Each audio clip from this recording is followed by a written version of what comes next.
Magandang hapon mga idol, maghanda lagi dahil yung nakita ng ating kaibigan na mayroon pong lindol nangyari. Ngayon ikinabahala po ng mga tao doon sa lugar na yan dahil tinamaan po ang Mindanao ng 7.9 magnitude doon pa sa Mati, Davao Oriental. Ngayon may nakita ngayon ang ating kaibigan na dapat po ninyong mapapakinggan po ngayon. Hindi po ito masama po yung pagbabala mga idol ha. Mag-ingat lang po lagi at manalangin kaibigan. Naku po kaibigan, nangyari na talaga ang sinasabi nyo. Salamat. Maraming salamat sa pagpapaabot kaibigan ha. Guys, si kaibigan nandito, nagbabala lang po siya ha. Sa lugar ng Davao Oriental, mag-ingat po kayo dahil nangyari po ang malakas na lindol po doon no, noong 2025, 7.9 magnitude. Ang nakakatakot po ngayon yung sinabi ng ating kaibigan na mayroon talagang papasok na malakas, kaya sana ay hindi ito mangyari at sana matutunaw ito at sana po hindi ito mangyari doon sa Cotabato dahil po pinalikas po ang mga tao doon noong isang linggo. Kaya ngayon si kaibigan nagbabala na kailangan talaga kung malapit kayo sa dagat kapag gabi, pwede po bang lumisan muna kayo doon kung magpapatuloy ang pagyanig, di ba?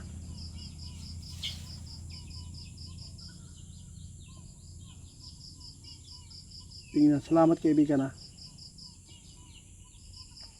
Tama po ang sinasabi ni kaibigan mga idol. Tama po yan.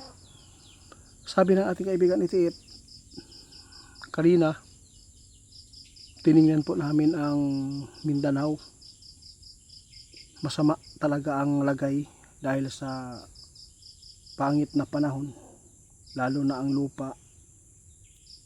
Nagpapatuloy ang paggalaw. Mahina man ito, ang delikado, baka mag-ipon mga idol no?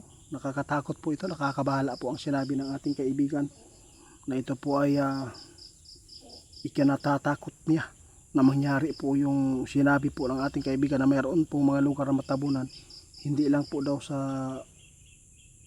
yung tinatawag na bagyo o ulan, isa pa dito ang lindol, magbigay po ng delikadong kalagayan sa mga tao, lalo na sa mga area na mga delikado, di ba? Ito ang nakita po ninyo.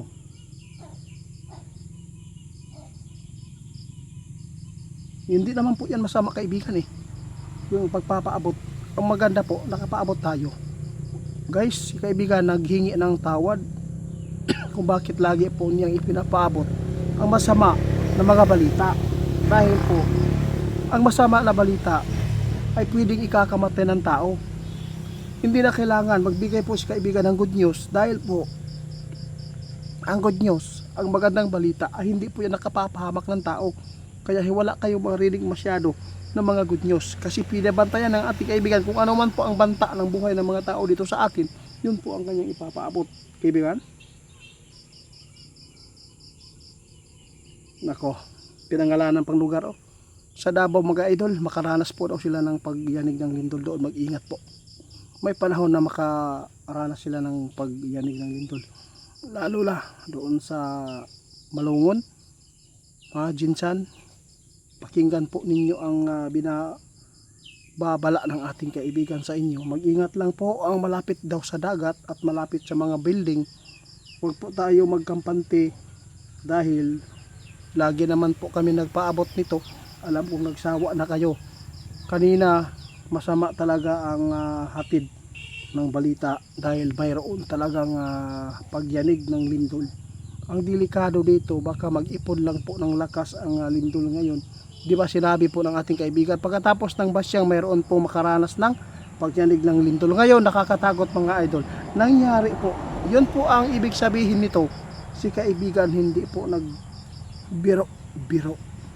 Kaya pakinggan po ninyo ang mga babala ng ating kaibigan na pwede natin ikakapahamak kung hindi tayo mag-ingat.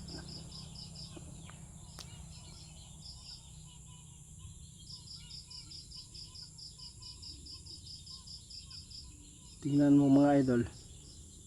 Sana yung mga ipinapaabot na ng ilinyo, yung barko, Kasi ang barko ngayon pinayagan ng magbiyahe. Doon sa Cebu, pwede na magbiyahe. Pero tandaan ninyo ang ipinapaabot ng ating kaibigan, mag-ingat. Bantayan natin ang mga makina, kung ano man po ang mga butas ng ating mga barko dyan. Kailangan natin tapalan, hindi po natin pabayaan. Huwag po tayo magtapol-tapol mga idol. Buhay po ang nakasakay po doon. Sa lahat po na nagtatanong ha, mayroon pong dipaserohan po na may mangyayari hindi maganda. Ito po ang sabi ng ating kaibigan noong ipinapaabot po nila. Ha? Totoo kaibigan?